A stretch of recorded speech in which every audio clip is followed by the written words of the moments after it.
ప్రపంచవ్యాప్తంగా cricket fans అందరూ ఎంతగానో ఎదురుచూస్తున్న ఫిబ్రవరి 15న భారత్-పాకిస్తాన్ మ్యాచ్‌పై నీలినీడలు కమ్ముకున్న విషయం మనందరికీ తెలిసిందే. కానీ ఇప్పుడు ఒక శుభవార్త వినిపిస్తుంది. కొలంబో వేదికగా జరగాల్సిన ఈ మ్యాచ్ కొనసాగే అవకాశాలు ఎక్కువగా ఉన్నాయని లేటెస్ట్ సమాచారం. అసలు ఐసీసీ మరియు పీసీబీల మధ్య ఏం జరిగింది? పాకిస్తాన్ పెట్టిన కండిషన్స్ ఏంటి? పూర్తి వివరాలు ఈ వీడియోలో తెలుసుకుందాం. మన ఛానల్ ఇంకా సబ్స్క్రైబ్ చేసుకోకపోతే వెంటనే సబ్స్క్రైబ్ చేసుకోండి. ఈ వీడియోని చివరి వరకు చూడండి. అసలు సమస్య ఏంటి?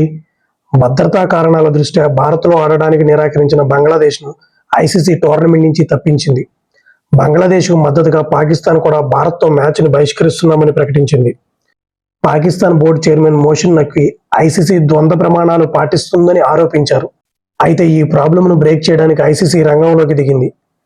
ICC deputy chairman Imran Khawaja లాహోర్లో పీసీబీ అధికారులతో మరియు బంగ్లాదేశ్ బోర్డు ప్రెసిడెంట్ అమినుల్ ఇస్లాంతో భేటీ అయ్యారు.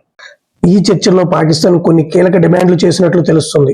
అవి: టోర్నమెంట్ నుంచి తప్పించిన బంగ్లాదేశ్ బోర్డుపై ఎలాంటి నిషేధాలు విధించకూడదు. బంగ్లాదేశ్ ఒకవేళ టోర్నమెంట్ ఆడి ఉండుంటే వారికి రావాల్సిన ఆదాయం వారికి అందాలి. 2031 వన్డే వరల్డ్ కప్ ఆతిథ్య హక్కులు బంగ్లాదేశ్కి పదిలంగా ఉంచాలి. పాకిస్తాన్తో పాటు బంగ్లాదేశ్ కోసం భారత్తో ద్వైపాక్షిక సిరీస్ను పునరుద్ధరించాలి అని, భారత్, పాక్, బంగ్లాదేశ్ల మధ్య ముక్కోణపు ట్రై సిరీస్ టోర్నమెంట్ని నిర్వహించాలని కోరుతుంది. అలాగే వాటితో పాటు ఐసీసీ రెవెన్యూ షేరింగ్లో తమకు న్యాయం జరగాలని కూడా పీసీబీ కోరింది. అయితే ఐసీసీ మాత్రం పాకిస్తాన్ ఎటువంటి డిమాండ్లు చేయడానికి ఆస్కారం లేదని స్పష్టం చేసినట్లు తెలుస్తుంది. సభ్యుల భాగస్వామ్య ఒప్పందం మరియు డిసెంబర్ 2024లో సంతకం చేసిన తటస్థ వేదికలపై భారత్ పాక్ మ్యాచ్లు నిర్వహించే హైబ్రిడ్ మోడల్ ప్రకారం నడుచుకోవాలని ఐసీసీ తన వైఖరిని స్పష్టం చేసింది. అలాగే భారత్తో ద్వైపాక్షిక సిరీస్లపై హామీ ఇవ్వడం ఐసీసీ పరిధిలో లేదు. అది భారత క్రికెట్ నియంత్రణ మండలి బీసీసీఐ మరియు భారత ప్రభుత్వ నిర్ణయంపై ఆధారపడి ఉంటుంది. ద్వైతపరమైన ఉద్రిక్తల దృష్ట్యా సెప్టెంబర్లో జరగవలసిన భారత్ బంగ్లాదేశ్ సిరీస్ పై కూడా సందేహాలు నెలకొన్నాయి. అంతిమంగా ఈ సమస్య పరిష్కారానికి ఇరు వర్గాల మధ్య ఇచ్చిపుచ్చుకునే ధోరణి అవసరం. రాజకీయాల కంటే ఐసీసీ ప్రక్రియకు, ఘర్షణ కంటే చర్చలకు ఐసీసీ ప్రాధాన్యత ఇస్తుంది.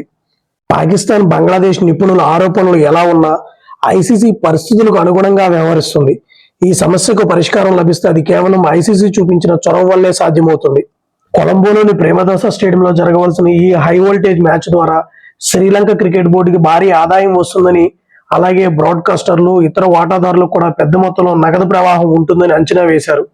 కానీ మ్యాచ్పై అనిశ్చితి నెలకొనడంతో శ్రీలంక క్రికెట్ కార్యదర్శి ఆందోళన వ్యక్తం చేశారు. టికెట్స్ డిమాండ్ను చూస్తే మాకు ఆర్థికంగా మంచి ఊపు వస్తుందని స్పష్టమైంది. మ్యాచ్ కోసం వచ్చే ప్రజలు దేశంలో మరికొన్ని రోజులు శ్రీలంకలో ఉండి పర్యటిస్తారు.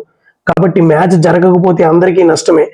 పరిస్థితి నిరాశాజనకంగా ఉంది అని శ్రీలంక కార్యదర్శి బంధుల నిస్సనాయికే అన్నట్లు తెలుస్తుంది. క్రికెట్ లవర్స్ గా మనందరం కోరుకునేది ఒకటే, ఈ దాయాదుల సమరం జరగాలి అని. పాకిస్తాన్ డిమాండ్లు న్యాయంగా ఉన్నాయా? భారత్ పాక్ మ్యాచ్ జరిగితే ఎవరు గెలుస్తారు? మీ అభిప్రాయాన్ని కింద కామెంట్ చేయండి. మరిన్ని వరల్డ్ కప్ అప్డేట్స్ కోసం మన ఛానల్ని సబ్స్క్రైబ్ చేసుకోండి. జై హింద్.